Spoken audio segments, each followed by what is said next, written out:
So what I'd like to do now, just given that kind of primer, that review, and a few other things, is let's just take about 10, 15 minutes. You can work at your tables, maybe that's easier if you have a table of two that would like to work with some others. Take about 10 or 15 minutes, and then I'll bring us back together, and this is what I'd like you to do. I want you to consider all that you've learned about landscape ecology, fire recovery, fire effects, and fuel succession. We'll focus on the terrestrial, sorry, Jenny. And we'll get into these small groups, and I want you to play the role of land manager. And just think about what you've learned. What kinds of possible post-fire management activities would you plan for, given that? Okay, so you're now responsible for a lot of the land that burned. What things, given all that you learned, would you want to be thinking about? And what are your significant challenges in implementing your plan? So you learned a lot about wildlife, about aquatics, about vegetation. Take those things into consideration and give those two things and come up with, maybe even if you just do one, answer one possibility for each one of them. That's fine because we have several groups, and then we'll kind of share what you've learned. And Richie, do you want us to focus on areas that were burned over by the Carlton? Yes. Okay. Yep. Yep. Okay, sound like a deal? So take a few minutes and discuss it, and then I'll get you back together. Everybody ready? So, who would like to go first? Maybe just answer the question, what kinds of management, post-fire management activities would you plan? Does this group back here want to go first? I just saw John, I thought I'd pick on him. I know. Go ahead. Well, we talked about two different things. Okay. Addressing road systems in the burn area and how you could do things there first to try to protect the watershed. Okay. It's such a critical thing. And one of those things is addressing culverts, replacing the ones that are Very good. stopped up and with much larger diameter ones, possibly decommissioning roads in that upper watershed. Okay. And then focusing on road location and potentially even closing roads in Okay. some areas temporarily. And then our other one was addressing salvage of standing dead trees Okay. to prevent reburn scenarios 20, 30 years down the road. And we were just having a really interesting talk about what timing of salvage, but also what different ideas of maybe just laying the dead trees down, that they might integrate into the soils faster and not be available for burning. A creative solution to potentially not being able to do that activity, right? So those are really good. I don't know if everybody could hear. So, and that's a good one for Jenny and I. Actually were talking about this right before we went up here. Those are the things that she's noticing, is concerned about. A lot of plug culverts that are undersized for the amount of material that's flowing down. And I think you know from her presentation that these systems are really dynamic, in that they flush sediment down and it accumulates, and that's how we create pools and meander, and all those things are important for aquatic organisms. And so when you have a road that interacts with that, and lots of culverts, especially if they're undersized, then that can have significant impacts, which can create chronic erosion and not provide habitat conditions. So that's really good. And then the other one that you talked about was kind of the idea of managing the fuels. And I like the way that you stated, because that's the way I see salvage. Salvage for me is the notion that you had a changed landscape, you burned the feathers off, and you still have most of the biomass still standing. That's going to fall down, and then it's going to be fuel for the next fire. And unfortunately, in such a frequent fire area, and we've seen a fair amount of this, that you're going to get another fire, and it's going to be very severe, and then it's much longer to that. So I thank you. That was very good. Okay, who else would like to go over here? Can we go on to the salvage thing a little bit more? Can you talk about different pre-fire standing conditions, and how in our areas that burn, we have shrubs that burn, we have sparse pine that burn, and then we do have some higher up areas where it's denser forests that burn. But can we talk about those kind of different pre-fire conditions and how that affects Right. if you would salvage it. Right, so from my perspective, and the way that we approached this in '94, and the way I've advocated this for a long time, the reason I started this study that Dave and I did, is I think again, place matters. So the places that we've had the most change in forest conditions, in other words, a dense forest with a lot of understory trees, the lack of the large overstory that was either logged or lost to insect and disease, those places that are changing the landscape are the perfect candidate for the place to manage the fuel. From an economic standpoint, even in those sparse areas, you might want to go take a big tree, but from my standpoint, that's simply all it is. So what I'm really interested in is trying to restore some of these patch dynamics. And by the way, that activity could pay for itself through the logging of those standing trees. And so that's the important point for me. Place matters. Go to the place that's most changed. There's lots of it. It's not like you need to hunt and peck. There's lots of it. There's lots of biomass. There's lots of opportunity to remove that material. And what we're trying to do is send the recovering forest on a trajectory that will have the kinds of things that we want. Big fire tolerant trees, patch dynamics, and the ability to withstand the next fire. The places that don't have that are going to have a much harder time, and our management options are going to be much limited. And it puts a lot of pressure on our folks who are charged with managing fuels. How are they going to do that? They're going to now have to go out and try to figure out a way to pile and burn that material. Can they get there? It costs money, can't do enough of it. So we could go on again for days about the whole salvage issue, but from my standpoint is to focus on fuel succession, and we got lots of opportunity to remove that material, have it self-pay for it, the activity be paid for, and send forests on the right direction. That's what I would say about that. So when you're talking about salvage, are you saying come into a patch and take all the trees out of that patch? No, I don't think And you, then- No, yeah, I don't think you have to take all the trees. a lot of them, but then You leave need- some in another Yes. area for a different kind of patch. Right, so just in the same way, and I'm going to talk about this that's very good, thank you, that's excellent. So I'm going to talk about this more afterwards, that this whole notion of managing about our patch dynamics, as Paul has taught you, is important. And it doesn't matter if it's a green landscape or a burn one. The idea is still the same. We want many areas that have low fuels that will lead to low fire. But we also want to have complexity, as Bill talked to you about, for the wildlife that needs those things. And the key here, when you have a completely burned forest, is you want to lengthen as much as shorten as much as possible that gap between the ability to grow a tree that can become a snag and the time that last big snag is going to fall. So the strategy that we use for many years in salvage is that we focus on leaving the largest trees that have the longest longevity, that will shorten that gap between the time that you can create a new snag and when that last one falls down, and treat the rest. And you do that in a very patchy approach. But you want to lower fuels in general across most of your landscape where it's appropriate to do that. Now, it may not be appropriate to be up in lodgepole pine in the high elevation like in the meadows, Tiffany's. That's not, I wouldn't say that's appropriate, because those systems, that's how they operate. They burn that way. And we may want to do some things from a management standpoint to create safe corridors and things like that for us, but as an overall treatment, probably not appropriate. Very much so in pine and Doug fir systems. If that makes sense. Place matters. Okay. How about this table over here? What are some of the ideas that you have? Well, one that hasn't been mentioned so far is chip management.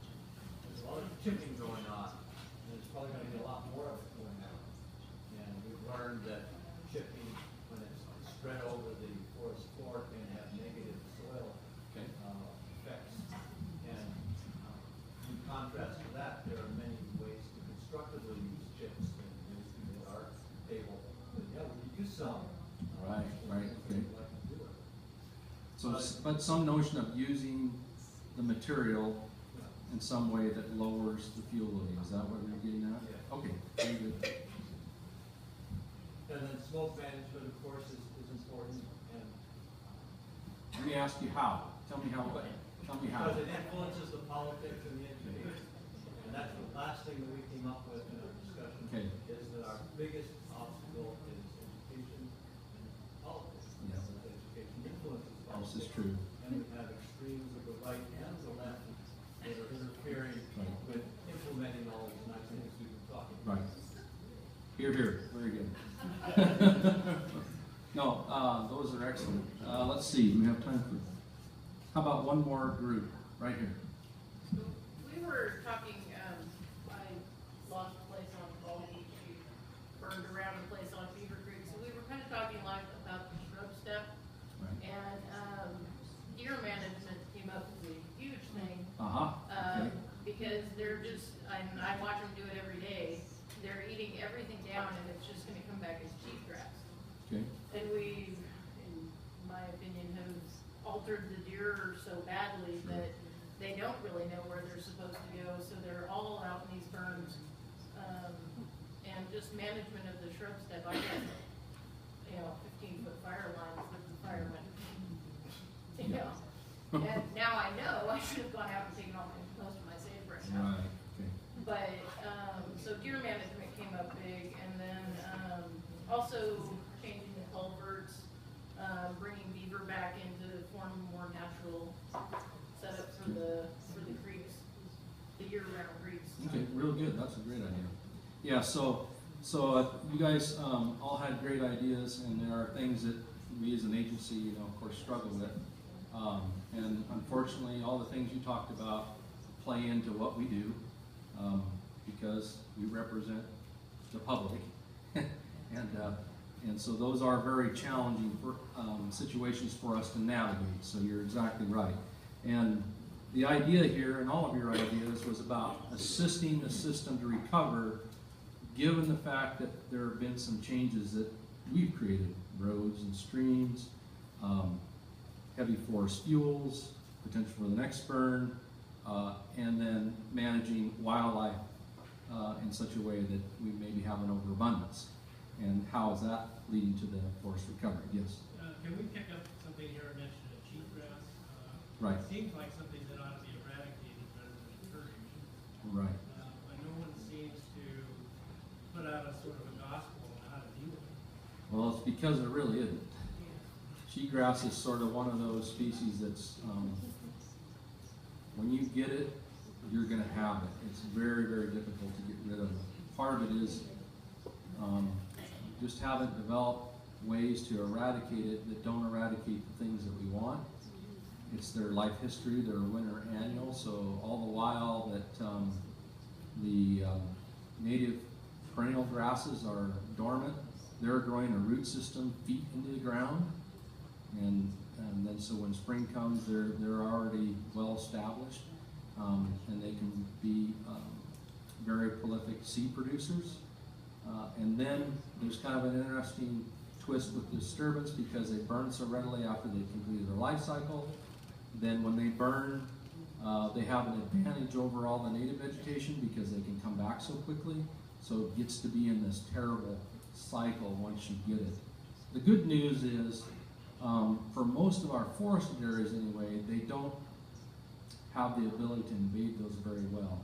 I am concerned about the shrub steppe because I do believe that's a place that they can get a foothold and become more abundant. And there have been some studies with some inoculants that you can put on the ground of various fungi that prevent the seeds from germinating, but that's largely experimental at this point. Yes?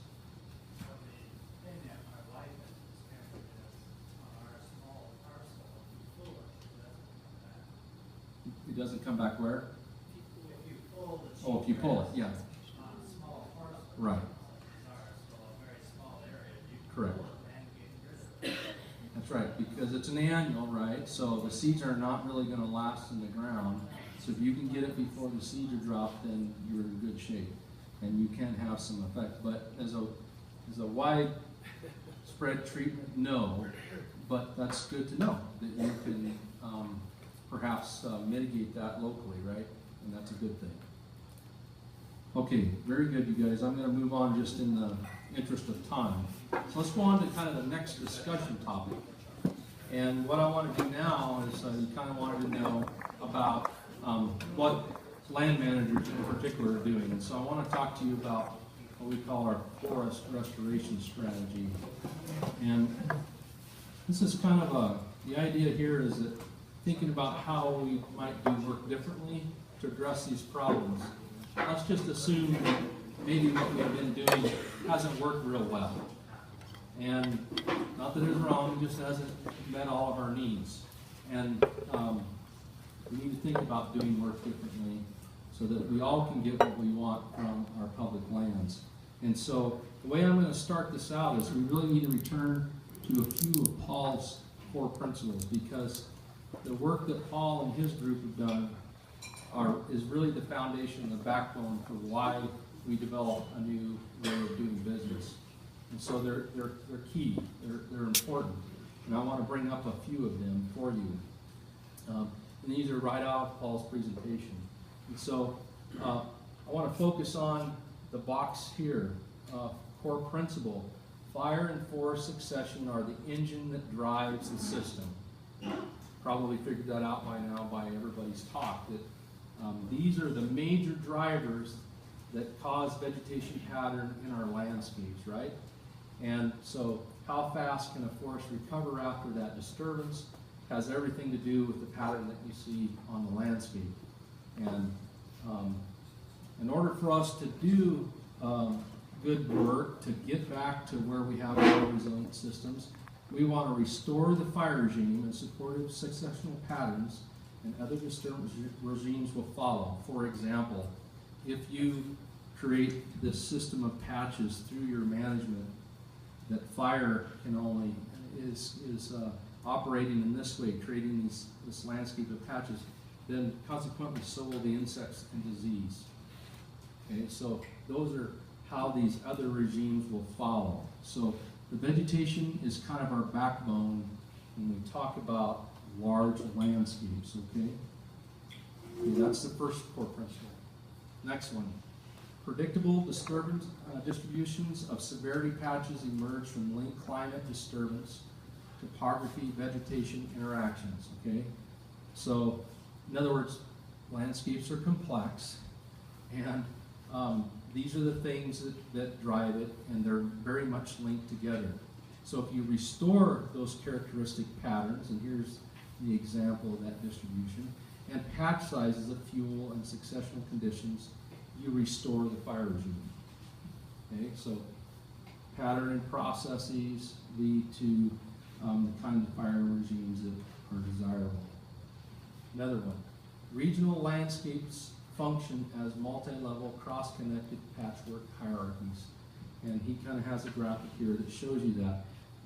The one thing that we learned from the work back in the 90s on the Columbia Basin Assessment is this whole issue of scale. When we backed off at the scale of the Columbia Basin, when we looked at the Cascade Range, rather than an individual stand that we were managing, new patterns emerged for us, and new ecological processes were understood at those scales. And that we find that what goes on at the large scale has some influence at the small and vice versa. So all these things are very much connected, and it's important. So if we restore connectivity and processes along these multi-level landscapes, in other words, if we do a good job of treating stands in a landscape, those add up to big changes over big areas. Okay, so these things are connected. Very important. Another one. I thought I'd get rid of all these. Okay. Topography provides a natural template for vegetation and habitat patterns. So if you're wondering what to do and where, here's the idea. These things provide a template for that. So if we use topography as a successional environmental template, we can begin to restore some of these landscapes. And he has a couple of examples here, a changed landscape over time. We can see the historical ones were much more patchy, but notice it was associated with certain places on the landscape. Okay, so we want to use that. It's right there for us, and it can help us manage some of these difficult situations. So here, if you're keeping notes, this would be a good time to capture a few key restoration principles. We want to manage whole landscapes. You can't go stand by stand and believe that we are going to manage a process like the Carlton fire. Okay, that's part of the reason why some of our treatments didn't survive the Carlton fire. They were too small. There weren't enough of them, and they weren't placed in the right place. Okay, good work, but call it not great execution. I won't call it poor. Okay, because that was what we thought we were doing good things. So we need to look at whole landscapes. We need to manage for landscape patterns of all structures. Remember this idea of recovering burned and recovering forests, having some young, some old.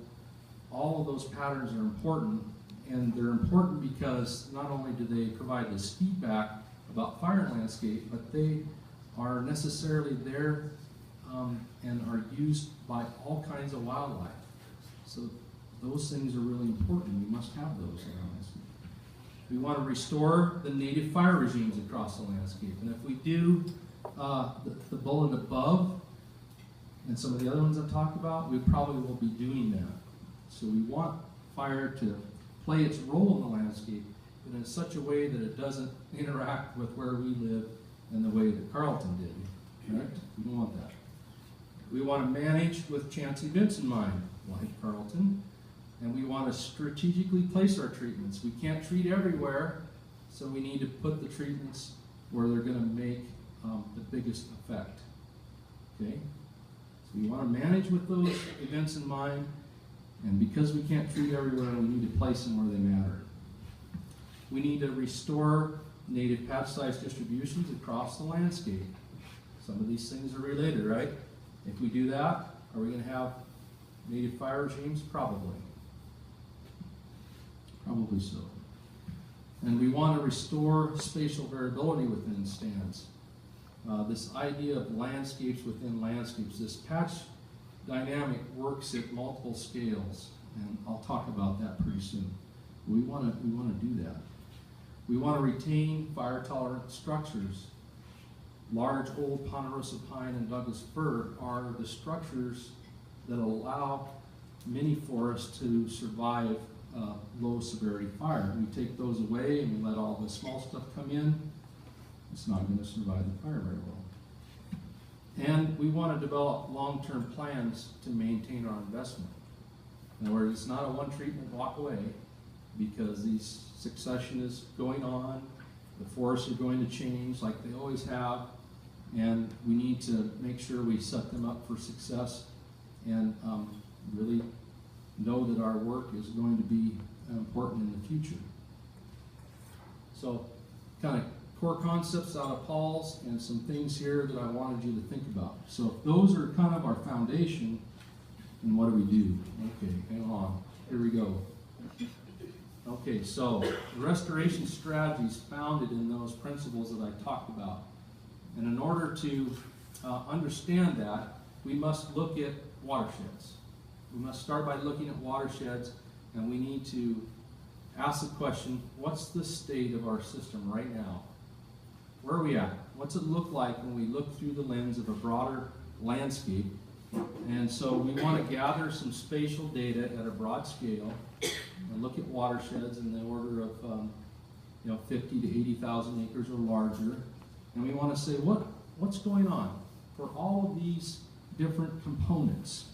So we're concerned about all these because all of these matter to us in one way or the other, in terms of both the human elements as well as the ecological ones. And then what we want to do is we want to ask this question, how different is our landscape as compared to something in the past, an estimate of what it looked like in the past. And not only that, we want to ask the question, if we're going to go to a warmer and drier climate in the future, how does our current landscape stack up against that estimate? So we want to know both. We know that through our research that when we look back and we see how these systems operate, you can say these were resilient systems. Those processes were operating on the landscape and they were creating conditions that were just as Paul has described in the stuff that he was showing you. So we know that that's a good idea of what we might want, but if it's going to change, maybe we should plan for the future. From this departure analysis, we're going to develop a whole landscape prescription, not just a stand level one, but we're going to say, what would we do in this whole watershed? What are the things that need to be fixed in this watershed? And then we're going to enter project planning, having our projects focus specifically on the things that are needed and are departed in that landscape. And then an important one that I have highlighted here, we need to see how we did and evaluate that and change and have that be some feedback to our process. Okay, so this is the restoration strategy in a nutshell. How do we do it? Well, what we do is we look at whole watersheds. So here's an example of a watershed, and the little squiggly lines are a photo interpreter's work to identify individual stands of vegetation or non-vegetation and attribute those. In other words, each polygon has data associated with it. What is it? It's ponderosa pine, it's a wet meadow, it's a rock feature, it's a stream course, it's old forest, it's young forest, it's spotted owl habitat. Those kinds of things we're going to be interested in. So from all of these attributes that we gather from this photo interp, we are able to calculate lots of things that we might be interested in. Okay, there's a whole bunch of variables.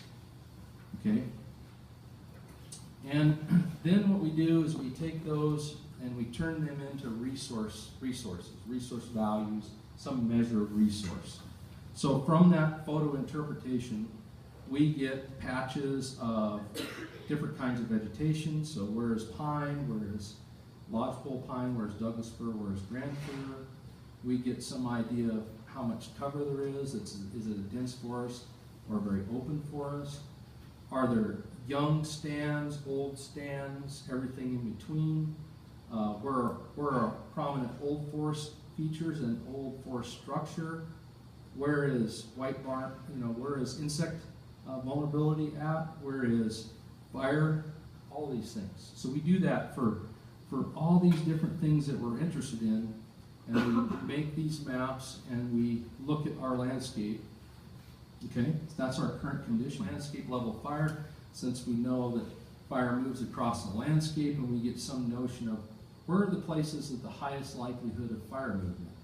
And so we look at more than just our watershed, we look at bigger areas, and we have that information too.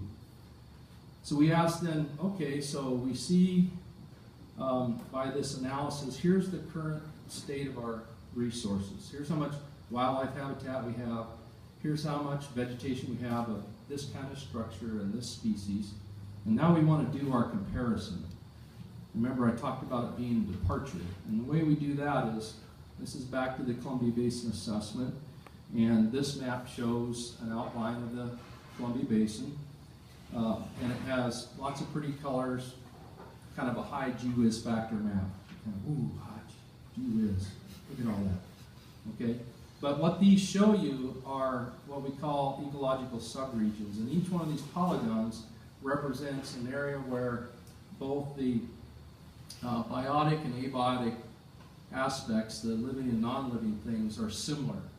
And so similar precip zones, similar vegetation, and it's predictable. In other words, we can look at this from a statistical sense and say, yeah, these places are all the same from that lens.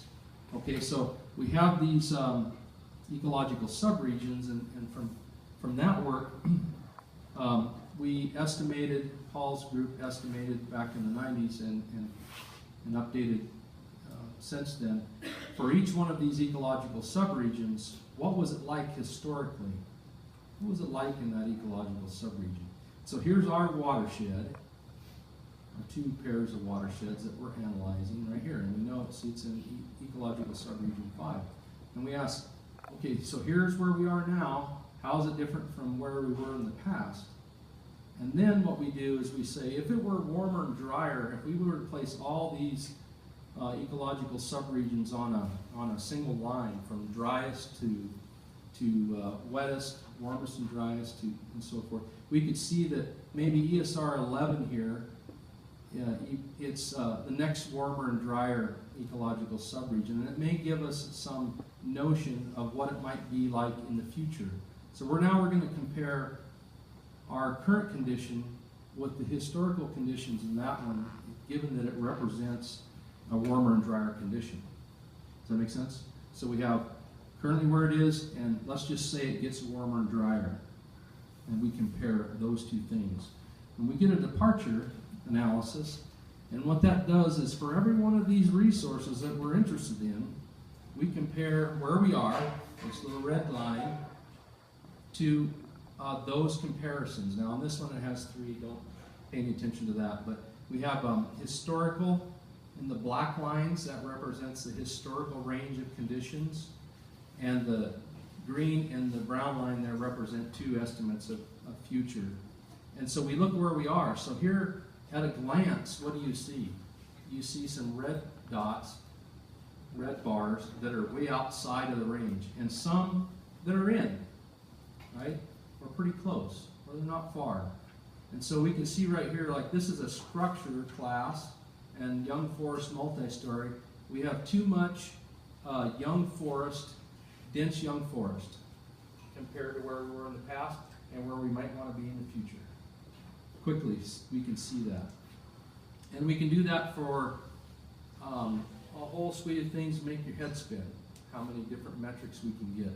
But what we do is we kind of winnow out and say, okay, there's a departure, there's probably one. Where else? This one's below, this one's really low, that one's really high, and we can summarize that. And then we kind of know for our landscape what it is that we might want to feature as something that's important, and we can put all these maps together and we can see what our priorities are when we combine all of these together. And I'm not going to go into too many details, but I wanted to show you that just so you see, and this would be like the resulting map.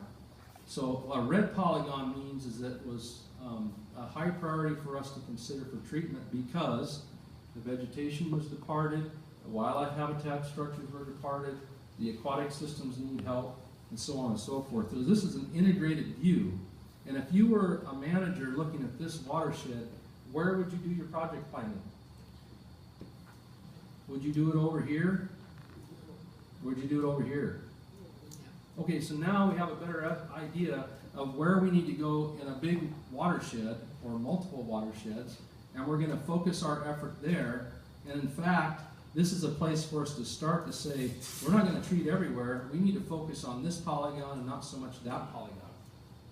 And when we do all of these things, we can sort of, in a simulation way, we can say, if I emphasize one of those resource values like wildlife habitat, how will that change the view? Will I make progress towards fixing some of those departures?